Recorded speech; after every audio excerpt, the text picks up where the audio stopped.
Hello mga kamars, mga kapars. Happy afternoon po sa ating lahat. Nawa ay nasa maayos at mabuting kalagayan po tayong lahat-lahat, lalo na po sa katulad kong mga OFW. Pero ako ngayon is not okay kasi meron tayong karamdaman sa ating bente at sa ating tuhod. Hindi ko alam, arthritis or rheuma or ano pa man ito, pero malaman ko mamaya kung ako ay mayroong schedule for or may appointment ako sa doctor next day. Kasi bukas weekend dito. Walang doctor. Friday bukas. So, wala kaming, hindi ako makapunta ng doctor. By Saturday pa yata. So anyway, pakita ko lang sa inyo amin ditong adopted na makulit na nagbabantay ng aking sinaing na mayroong pumpkin. Paborito kasi po yan ng aking amo, yung rice with pumpkin na nilalagyan ng, meron siyang nilagay na yogurt with garlic. So yan. Tapos si amo ko, simple lang din niloto ko. Pasta na merong white cheese. So, ayan, pakita ko sa inyo ang aming Oreo kung nasaan. Ayan, mga kamars, mga kapars, ang aming Oreo makulit. Binabantayan yung aking niluluto. Yun, nasaan ka na ba? Ayan na siya, oh. Yan. Siguro, or next day, back to doctor appointment yan si Oreo kasi nga second vaccination niya. Dapat paliguan ko to ulit kasi nga 'di ba guys, yung mga matatanda, yung sinasabi is bawal paliguan yung pusa, 'di ba? Kasi ang pagkakaalam ko pag pinapaliguan yung pusa is ano daw, tamang ka ng kidlat, totoo ba yun? Pero anyway, pinaliguan niya ng aking alaga kagabi kasi nga hindi okay yung aking paa. So hindi ako nakapagpaligo sa aming Oreo. Tapos yung kanyang bunsoong kapatid, siya ay magkasama silang naligo kagabi or nag-shower.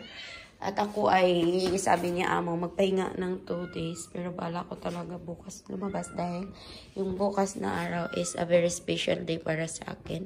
Kahit mag-church lang ako at umuwi, okay na ako bukas. Sana gumaling na yung paa ko. Hindi pa man din ako naka-doctor appointment, pero mayroon ako ditong deep relief na dual action gel, at saka meron din akong gamot na ibinigay ni among lalakay kasi nakita niya akong nagkikiang-kiang or napipilay-pilay lumakad kagabi. Ganito pa yan.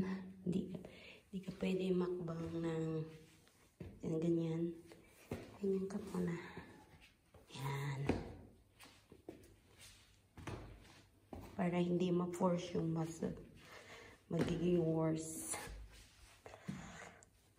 Pero kailangan hawak ka dito.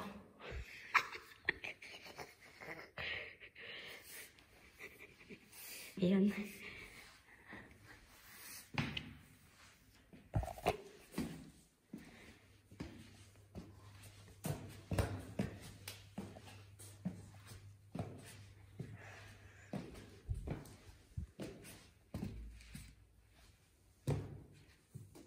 Hawak.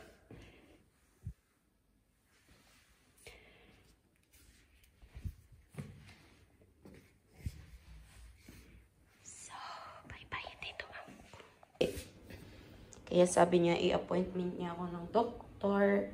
Kaso lang, not available nga ngayon kasi, di ba, one day dapat bago ka mag-appointment. Kasi nga, kagabi niya na lang sinabi. So, ngayon, ito yung aming Oreo makulit. Gusto kong paliguan kasi parang amoy something poopy. Pero, baka magkasakit kasi pag over paligo. Yan. Kawawa yung alaga ko kasi siya nagligo nito. Hirap na.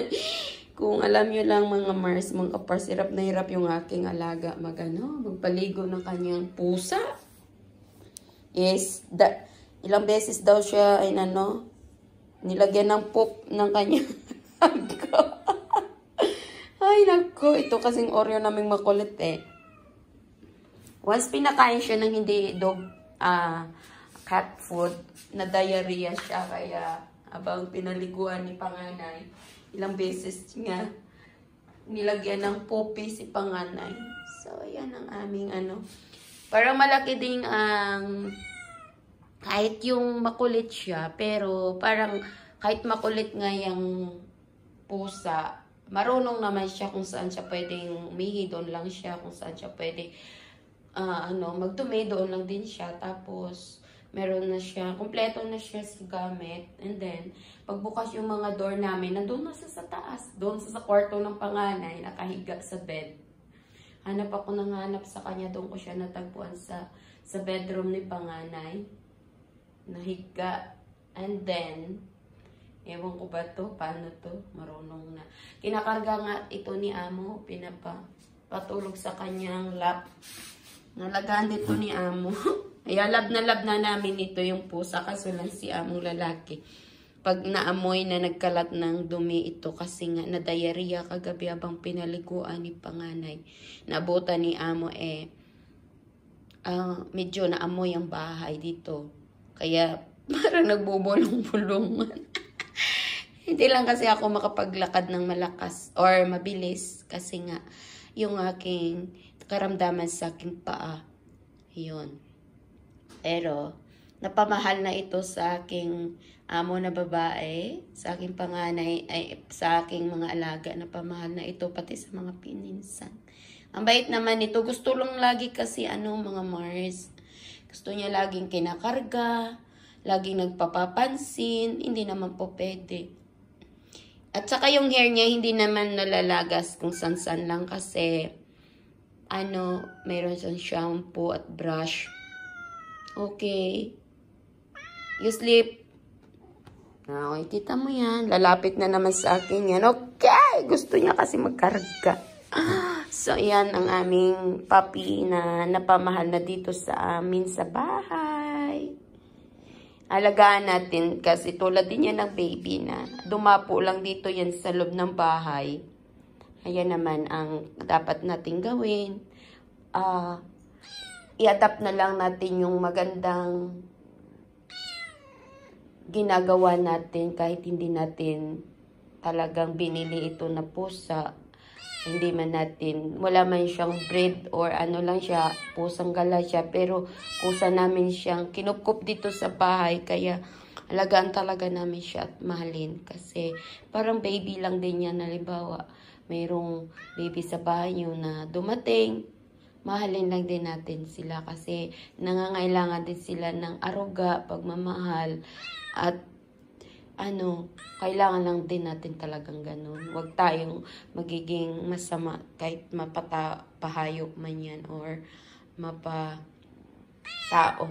So, yun lang ang masishare ko sa araw na ito. Wala man ako magagandang vlog for today kasi hindi pa naman ako nakagala o saan mapunta. Ito yung aming baby. Basta ito yung baby namin, kusa namin itong tinanggap sa loob ng bahay. Yung pusang gala namin, kinupkup dito sa bahay na kahit wala siyang breed, kaya naming alagaan, kaya naming mahalin. Kagaya rin din ng mga tao na dadapo sa ating bahay, mahalin natin at alagaan. Kung anong mayroon tayong kayang ipagbigay, ibigay na lang natin. Kasi yan naman ang gusto sa atin ng Panginoon. Kaya hanggang dito na lang mga kamars, mga kapars. Lagi nyo na ito magkikita sa aking vlog si Oreo or yung adopted namin na makulit. Yan. See you on my next vlog mga kamars, mga kapars. God bless po sa ating lahat. Bye-bye.